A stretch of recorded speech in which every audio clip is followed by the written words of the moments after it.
In the heart of the Cold War, while the world fixated on the rivalry between the United States and the Soviet Union, a secret and shocking development was unfolding behind closed doors. One that would change global power dynamics forever. In 1972, US President Richard Nixon did the unthinkable. He shook hands with Chairman Mao Zedong in Communist China.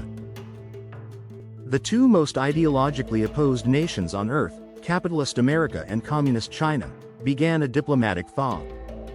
But this wasn't just about peace or diplomacy. It was about countering a common enemy, the Soviet Union. Throughout the 1950s and 60s, China and the US were bitter enemies. China had fought American troops in the Korean War. The US refused to recognize the People's Republic of China and instead supported Taiwan as the legitimate government. Trade was banned. Embassies didn't exist. The two sides didn't even talk. But by the late 1960s, things began to shift. China's relationship with its communist ally, the Soviet Union, had collapsed. Border clashes erupted in 1969, and both sides feared war. Mao viewed the USSR not as a comrade, but as a greater threat than the Americans. And in Washington, Nixon and his advisor Henry Kissinger saw an opportunity. In July 1971, while on a diplomatic visit to Pakistan, Kissinger pretended to be ill and disappeared from public view. In reality, he boarded a secret flight to Beijing. There, he met Chinese Premier Zhou Enlai and laid the groundwork for an unprecedented move, a state visit by the US president. This was more than symbolic. It was a seismic shift in Cold War alliances. In February 1972, Nixon arrived in Beijing. The visit was broadcast around the world. For the first time in over 2 decades, the United States formally engaged with Communist China. Nixon met Mao Zedong.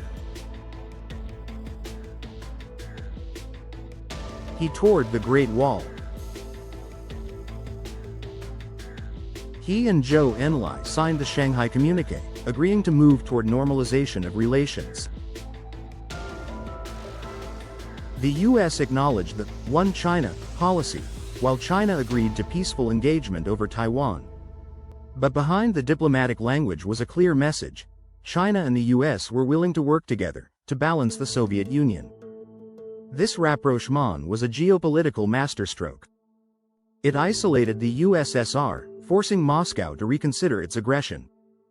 It opened the door for future trade and cooperation between China and the West. And it gave Nixon leverage in arms control talks with the Soviets. Meanwhile, China gained international legitimacy, eventually replacing Taiwan in the United Nations Security Council. The Cold War had evolved from a two-way standoff into a triangular chess game, with the US, China, and the Soviet Union all calculating their next moves. The 1972 US-China rapprochement was a turning point not driven by ideology, but by Realpolitik, a cold calculation of interests. Nixon and Mao, two men with vastly different beliefs, found common ground in opposing a greater threat. Their secret diplomacy didn't just thaw icy relations, it reshaped the global order for decades to come. This wasn't just a handshake. It was the beginning of a new world.